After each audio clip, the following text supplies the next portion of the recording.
अस्सलामुअलैकुम जी, welcome to another vlog. आज का व्लॉग जो है वो छोटा सा है, बस मेरे जहन में कोई बात आ रही थी शॉपिंग करते वक्त। बस वो मुझे किसी फ्रेंड का मैसेज आया था, तो मैं बड़ी परेशान थी कुछ उसकी सिचुएशन सोच के इंस्टाग्राम पे। तो मैं सोचती हूँ कि हम लोग लाइफ को लेकर इतने बेचैन और बेसब्रे क्यों हो गए हैं। मतलब सब्र नाम की चीज़ ही नहीं है, सब्र नाम की चीज़ ही नहीं रही है ना। हमें पता ही नहीं है सब्र क्या होता है। जो हमारी माओं ने किया था, जो हमारे बुज़ुर्गों ने किया था, जो सेक्रीफाइसेस उन्होंने किए थे, आजकल वो चीज़ है ही नहीं है।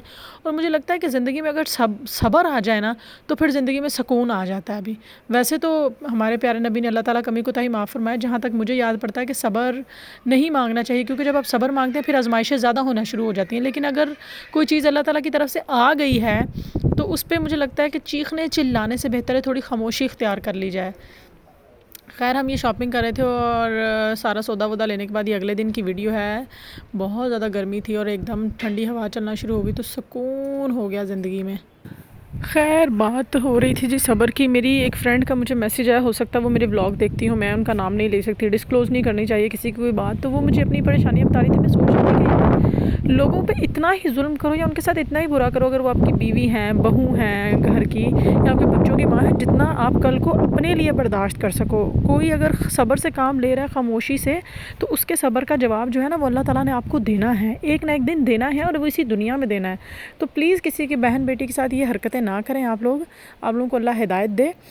तो इसीलिए जब सब्र आ जाए ना, तो सब कुछ आ जाता है। अभी अगर उस बंदी ने सब्र कर लिया ना, तो उसका सिला तो अल्लाह उससे तो देगा, आप लोगों को भी साथ उसका जो है ना वो मकाफ़ात अमल दुनिया में देना होगा।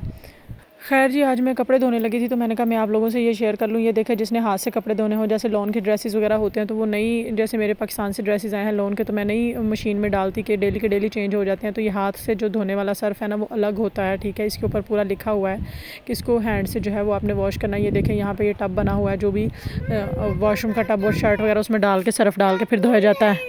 तो जो है ना, वॉशिंग मशीन का पाउडर अलग होता है। मेरे व्लॉग बहुत सारी लेडीज़ देखती हैं जो यूरोप आती हैं, तो उनके लिए इन्फॉर्मेशन होगी, मुझे भी नहीं पहले पता था। लेकिन ये देखें, इस पे ये मैनो मैनो जो भी कहते हैं ना, वो कहते हैं हाथ से, मतलब हाथ से धोने वाला। और ये देखें, साथ बकेट भी बनी हुई है और उसके अंदर हाथ डालकर, मतलब हाथ से धोने के लिए यहाँ पे सर्फ़ अलग होता है। तो ये चीज़ आप ध्यान में रखिएगा। मैं भी पहले जो वॉशिंग पाउडर उसमें डलता है ना, ये लिक्विड डलता है उसमें मशीन में, उससे धो रही थी, तो मैं सोच रही थी इसमें उसका वो मतलब जैसे होता है ना फॉर्मिंग, वो शेप में नहीं था, झाग नहीं बनती थी।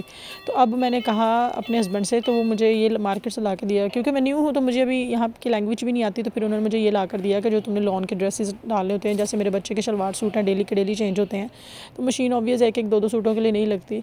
तो फिर मैं जो है ना वो ये यूज़ करती हूँ। और ये देखें जी, माँ का जो काम है ना, वो कभी नहीं ख़त्म हो सकता। माँ का काम तो कहते हैं ना, जब तक सांस है ना, माँ की ज़िम्मेदारियाँ चलती रहती हैं। ये शूज़ देखें मेरे बेटे के न्यू, और उसने पार्क जाता है बेड़ा गर्क कर दिया। और मुझे गंदे शूज़ बिल्कुल नहीं पसंद है। ये वाइट मेरे हैं, एक वाइट और ग्रीन जो हैं वो उसके हैं। ये स्टब को इग्नोर कीजिए, इसको बहुत साफ़ करने की कोशिश की है, लेकिन पता नहीं ये घर जिनके यूज़ में था ना, ये ऐसे कैसा ही है। मैंने सोचा कि इनको सरफ़ में जो है डिप करके रख देती हूँ। वैसे ये वॉशिंग मशीन, जो ऑटो वॉशिंग मशीन होती है ना, इनमें बहुत अच्छे धुलते हैं। मैंने एक दो बार ऐसे किया कि इनके नीचे से अच्छे से ब्रश से साफ़ करके ना कपड़ों में लपेट के डाल दिए। ये मतलब ऊपर से भी सारे साफ़ करके पानी से, कि नापाकी ना लगे। तो उसमें धुल के ऐसे वाइट निकल आते हैं, साफ़ सुथरे, और फिर ड्राई भी फ़ौरन हो जाते हैं। तो मैं आजकल मशीन चला नहीं रही हूँ, तो मैंने सोचा कि मैं हाथ से धो लेती हूँ, क्योंकि लॉन के कपड़े होते हैं डेली चेंज हो रहे हैं, तो 2-3 दिन से मशीन नहीं चलती। मैं जब चलाती हूँ, जब बड़े कपड़े हो ना, जैसे बेडशीट, सोफ़े वगैरह, या कोई भारी जीन्स वगैरह हो हस्बैंड की। खैर जी, बस इस व्लॉग में मैं यही कहना चाहती थी कि किसी के सब्र को जो है ना वो ज़्यादा ना आजमाएं। अल्लाह ताला जब आप लोगों को आजमाने पे आया, या अल्लाह ताला ने जब आप लोगों के ऊपर कोई मुश्किल डाली ना, तो फिर उसको जो है ना वो आप लोग संभाल नहीं सकेंगे। तो इसीलिए किसी को इतना ही तंग करें जितना कल को आप अपने ऊपर बर्दाश्त कर सकते हैं कोई तंगी। आज मौसम बहुत अच्छा, बहुत अच्छा। शाम का वेदर जो है बड़ा खूबसूरत, हवा ठंडी चल रही है, और देखें मेहनत रंग लाती है ना, बड़ी खुशी होती है। शूज़ ऐसे सफ़ेद निकला है, खूबसूरत तरीन। मैं बालकनी में बैठी हुई थी, मज़ा आ रहा था ठंडी ठंडी हवा लेने का। खैर, मेरा ये व्लॉग बनाने का मकसद ये था, कल मैंने जब अपनी फ्रेंड की परेशानी सुनी, कल परसों की बात है, तो मैं बहुत परेशान थी। मैं परेशानी में उसको रिप्लाई भी नहीं कर सकी कि उसे क्या करना चाहिए, क्या नहीं करना चाहिए।